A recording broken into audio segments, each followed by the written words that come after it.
I want to start with saying I'm probably the only non-academic presenting here.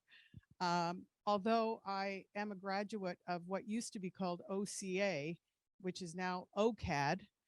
I'm a retired graphic designer and art director, and have had two careers where I am now a divorce coach for fathers, and I've been doing that for 28 years. And there was an overlap between the graphic design work and the art direction. My uh, late husband, Danny Gusby, and I started Fathers Resources International 28 years ago. And it came about because of the fact that he wasn't recognized as a stay-at-home father with his biological daughter, who was 5.5, and his stepson, who was 10.5 at the time. And he was going through a horrific separation and divorce and not being recognized as the parent, the so-called primary parent. Anyway, I'm here to talk about something completely different, which is how to thrive with your children after family breakup. Next slide, please. So before you can actually thrive with your children, you have to take care of you first. This is something I talk to fathers about every single day as clients. I also run a support group online. This is something that my husband Danny and I started 28 years ago. It was a free support group in Toronto. And since COVID started, I stopped doing the live meetings in Toronto. Um, so they're now online. And these are some of the things that would come up in these meetings, which Brandon, you talked about a safe space for men. And I can tell you in those meetings that we hosted every week, that was like a church in a sense, where men had an opportunity to become vulnerable because it was a safe space to actually share their feelings. Now, we never called it a support group because, of course, men aren't allowed to fail. We called it a Q&A session. But it was a support group, and it is a support group. It's a place where men can really, I've lost count how many men cried in those meetings and felt safe enough to do that. Anyway, back to what are the things that you need to do so that you can thrive with your children and help your children thrive through the process of family breakup? First and foremost, men don't take care of their health, generally speaking. Please don't ever think I know men, because I'm not a man, but these are my observations. Tell your doctor you're going through a separation or a divorce. Exercise. The amount of stress that's associated with separation and divorce can't even be quantified.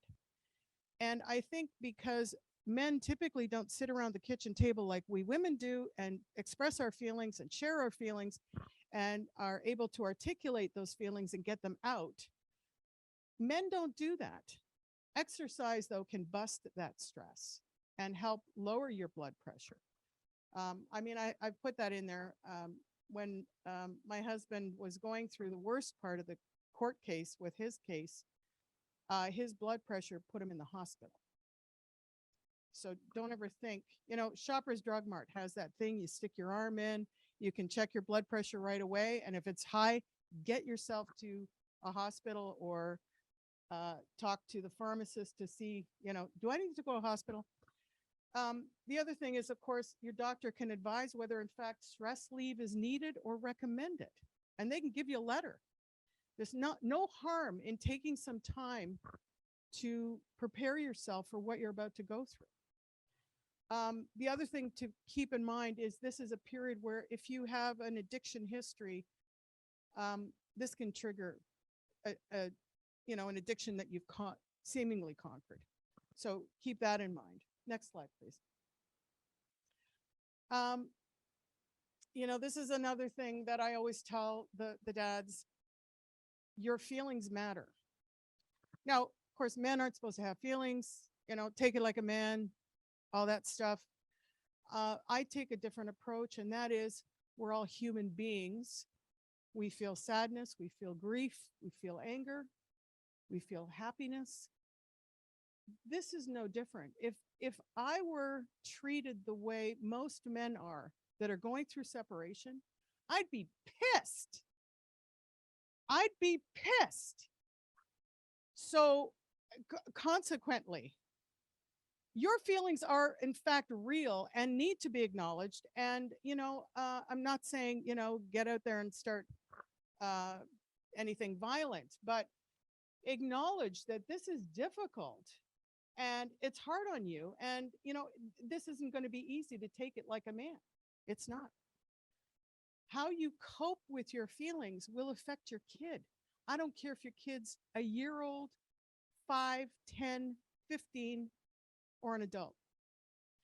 The younger the child, the more intuitive the children are. They can tell, a 2-year-old can tell that you're stressed. So what I tell my coaching clients is, if this weekend's your weekend, I want you running or playing squash or whatever physical activity you do prior to the time you get to that precious time with your kids. Work out, do a 50-lap swim instead of your normal 25.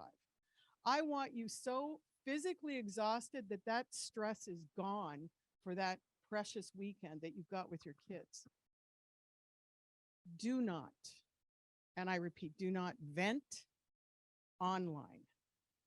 All right, you want to give your ex all the evidence she needs to really screw you over in family court, and trust me, she's already got lots of tools already. Don't do that, and don't do it in email or text. Be careful what you put in writing anywhere. Next slide. Share what's going on with your case with your trusted family and friends. You need a shoulder to cry on. It can make a world of difference in terms of your ability to successfully get through this process and thrive with your children. Attend a support group / Q&A meeting. Work with a therapist or a religious leader, whatever is in your comfort zone. In the case of Brandon, I mean, I love the barbershop. I had no idea. I'm not obviously not Black, but we've had many Black fathers that came through our support group in Toronto. And I love the fact that any meetings you guys ever had always involved food, which was wonderful. Next slide, please. I think we all forget about grieving. The death of a family is a different kind of termination, but it's still something that needs to be acknowledged, that you're grieving something that when you first start a family, I mean, everybody is excited at the news of a pregnancy, and then at the birth of the child, everybody's looking to, this child's going to have this amazing childhood and this amazing future, and then there's a divorce. So realizing that there's grief involved can help you actually get through the pain of what's going on. And I mean, these are in no particular order. I mean, obviously you want acceptance as early as possible. Sometimes it takes all of these previous steps to get to acceptance. But understanding that you are going through a grieving process and acknowledging it can make a world of difference in terms of getting to that thriving stage. Next slide, please. This is a tough one, and I'll give you an actual experience. Learning to forgive. It ultimately it can take a lifetime. But I'll give you a personal example. I'm not particularly fond of my stepchildren's biological mother. However, when my stepsons announced he was getting married, and his future wife, his fiance, was having a shower, I knew I'm the only one that had a car. So my stepdaughter and her biological mom would have been all dressed up for this shower. and either spending money that they didn't have to go in a cab or would have gone on the TTC. So I actually offered to drive them to the event and drive them back. The smile on my stepdaughter's face was priceless because she knows I don't really like her mom. But I set aside my feelings about who that person is and realized this was an important event. Now, that took about 15 years. And I'm just saying, it doesn't matter how long it takes.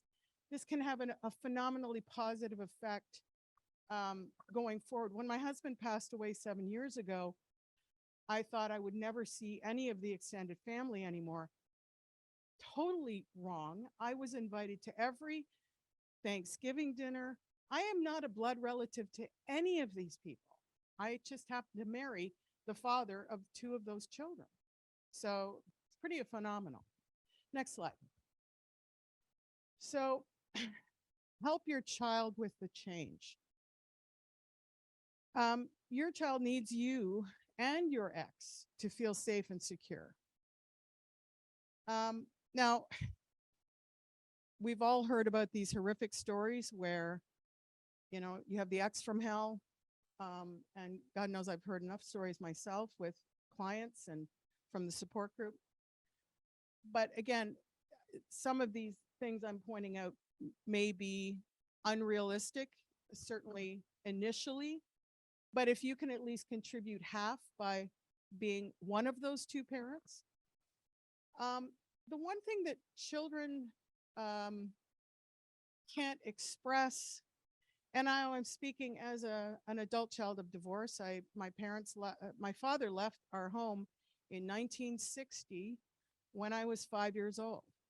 And I was actually sharing this with someone recently at lunch today, that back then divorce was still shameful.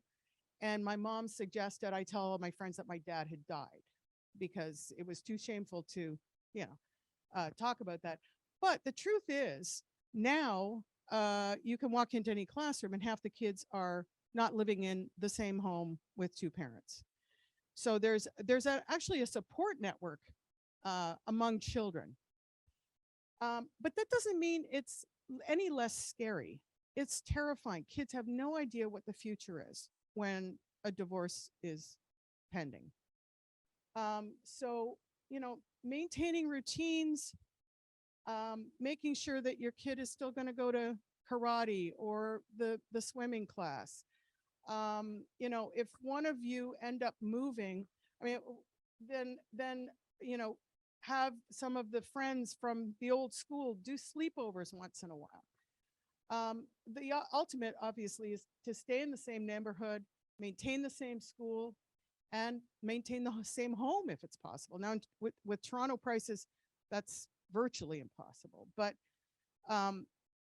do the best you can in terms of maintaining what the child can recall from prior to this separation or divorce. Next slide. Your child may or may not want to accept the separation or breakup. And so the key is to make sure you pay attention if your kid's trying to get the two of you back together. Thank you. Watch for signs of that if your kid is having a hard time with the breakup, you just tell them, look, mom and dad, we still love you. That's never going to change. We just live in two different homes. Of course, looking for local support groups for kids that are going through divorce is a fantastic option. And family therapy is another option to consider as well. Next slide. Emotional outbursts need to be addressed with love and therapy. Be consistent with discipline in both homes if you can. Don't minimize your child's feelings. The one mantra that I share with everyone is remind your kid that none of this is their fault. Children typically blame themselves for not cleaning up the room, and that's why dad left, or I made mom angry because I didn't wash the dishes when she told me to. So again, family therapy is a great place to vent those things. Next slide. Disparaging your ex obviously hurts your child. Um, don't involve your child in court proceedings. It's not right. And don't expect your child to help you with your own emotional crap. Next slide.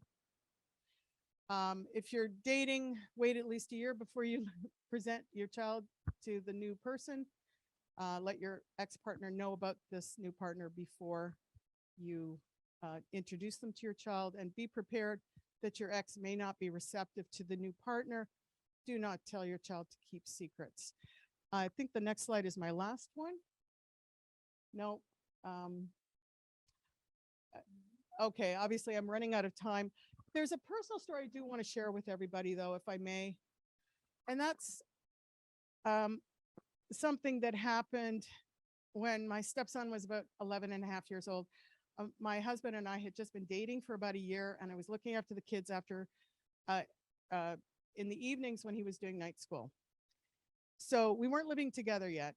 And Luke, who was 11 at the time, 11 and a half, and now, again, I remind you, he was his stepson. No biology here.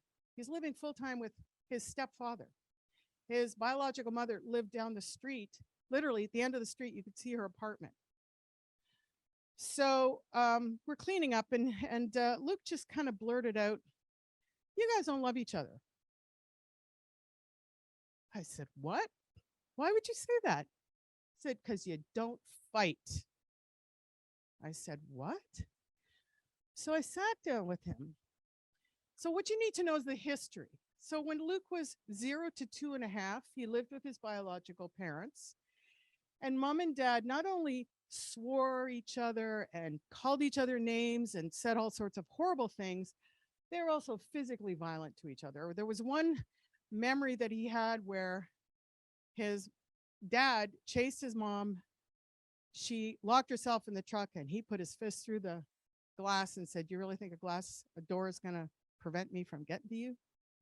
So that's up to 2.5. Then from 2, probably 3 until 10, he's now involved with my future husband and his biological mom. And granted, yeah, there's maybe some name calling and some arguing, but there's no physical violence. And now, fast forward another year later or two, and I'm in the picture. We don't call each other names, and we don't fight. We just agree to disagree. And he's confused. He doesn't know what that is. So I said to him, someday you're going to get married, and you're going to find a nice lady, and you can choose whether you want to call each other names, punch each other out, or agree to disagree. He chose the latter. So be the model that you want for your kids. You can teach them a whole new worldview of what relationships can be. And I'm thankful he is still in my life at 42. And I have 4 non-biological grandchildren, which I really cherish. Thank you so much for listening.